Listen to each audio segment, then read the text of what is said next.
Ka ng isang basong tubig na may 3 barya. Ang dulot ng 3 barya, yan po yung nagtatawag na maraming pera. Ang bilog ay swerte lalo na sa pera. Lalo na kapag binaba nyo po ito sa isang basong tubig. Ang paglalagyan po ninyo ay mainam na ang baso ay clear. Yung kita ang loob at kita ang labas.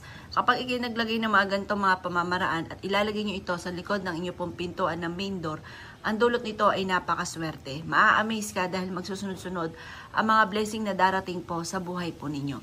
Ito po ay kayo mismo ay hindi na makakapaniwala dahil higit pa sa mga mararanasan ninyo ang inyo po mga darating na magagandang oportunidad. Halimbawa, ang winish nyo, magkaroon ako ng 1,000. Hindi natin masabi maaaring 20,000 ang inyong makamtan.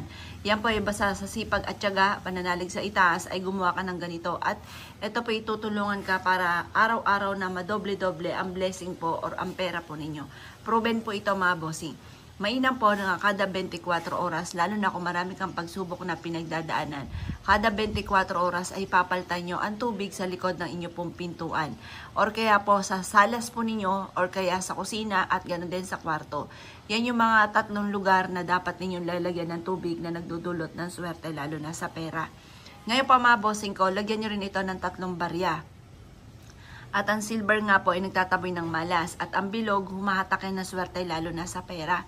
Kapag marami kang mga pagsubok na pinagdadaanan sa pera, 24 hours, kada 24 hours, itatapon. Kapag naman po mga bossing ko na ikaw po ay wala masyadong problema, mainam po na kada 3 days or kaya ay 1 week or basta pag nakita nyo na kung kailan na siya madumi, saka nyo siya papalitan.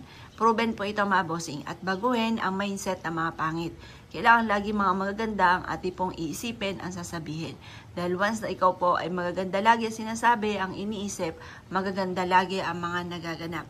Kaya ako'y kinaniwala at naisyo po itong gawin, huwag ka na magpatumpik-tumpik pa.